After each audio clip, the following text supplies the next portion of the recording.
L'émission a été rude, nous sommes passés par des choses éprouvantes.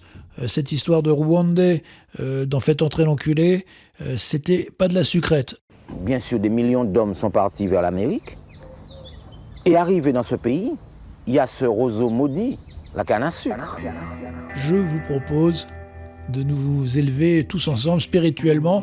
Nous reprenons une tradition du pavillon de chasse, terminée par de la poésie, et quand même vous faire découvrir des poètes pas très connus. J'ai noté que dans la dissidence, parmi ces gens qui souhaitent revivifier la France, il y en a certains qui rééditent Baudelaire, comme si on avait besoin d'une milliardième édition de Baudelaire. À l'occasion du bicentenaire de la naissance du plus grand poète de tous les temps, nous avons décidé de rééditer son œuvre majeure, Les Fleurs du Mal. Nous, dans Pavillon de chasse, on vous emmène au XVIIe siècle découvrir un certain Honorat de Bueil, qui était un grand seigneur, mais un grand seigneur qui vivait parmi ses villageois assez simplement, au nord de la Touraine, du côté de la Chartre-sur-le-Loir, de Saint-Paterne-sur-Racan. Ah, les bijoux de la France, ceux que nous voulons préserver. Il naît en 1589 dans la Sarthe, montre de précoces dispositions pour la poésie, entre à 14 ans chez les pages de la Chambre du Roi sous la protection de son tuteur le duc de Bellegarde, commence à rimer et du jour où il connaît Malherbe, le prend pour maître et demeure dans son sillage.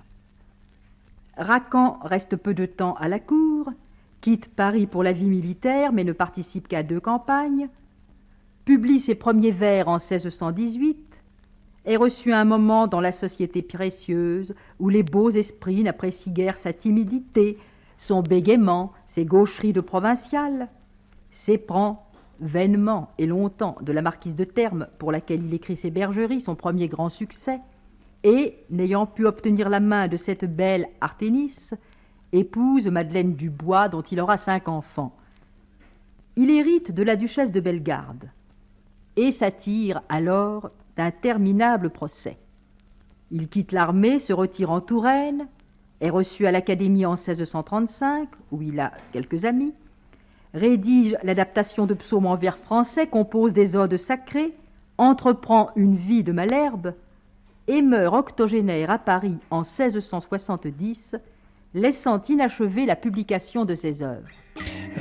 Honorat de Bueil, dit seigneur de Racan, a écrit entre autres des psaumes, et c'était le moment où la France se remettait des terribles guerres de religion.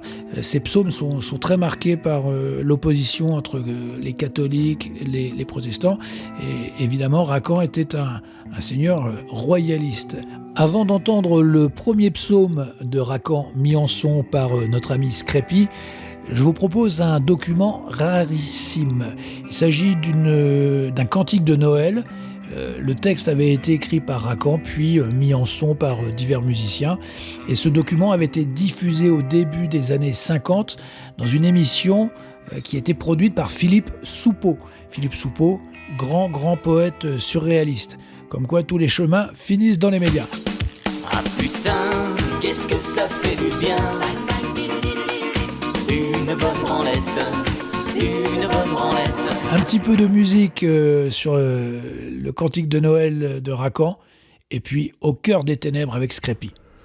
Ô Dieu protecteur des humains, qui par de si puissantes mains nous a retirés de l'orage,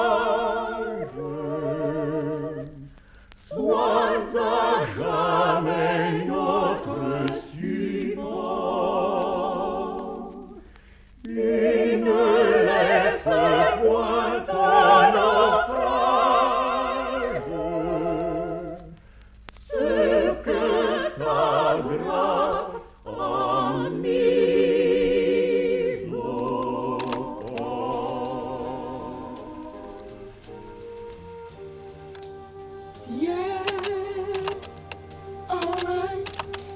Pavillon. poésification.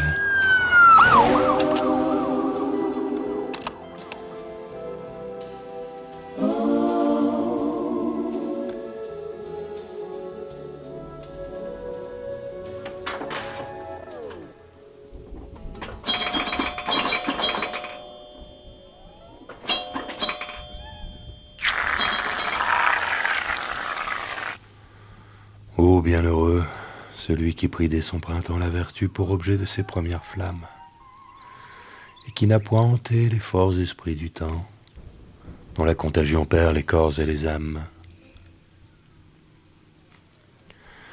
Ils disent que le sort règne seul dans les cieux, que les foudres sur nous tombent à l'aventure. Ils disent que la crainte est mère des faux dieux, et n'en connaissent point d'autre que la nature.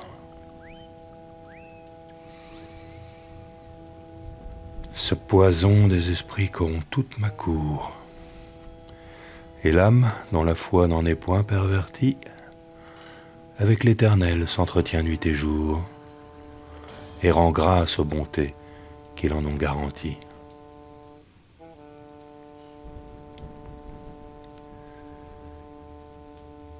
Tel qu'on voit sur le Nil, loin des vents inconstants, l'arbre dont la grandeur nous plaît et nous étonne, de qui l'ombrage épais réjouit le printemps, et dont les fruits sans nombre enrichissent l'automne, aux injures de l'air il n'est point exposé.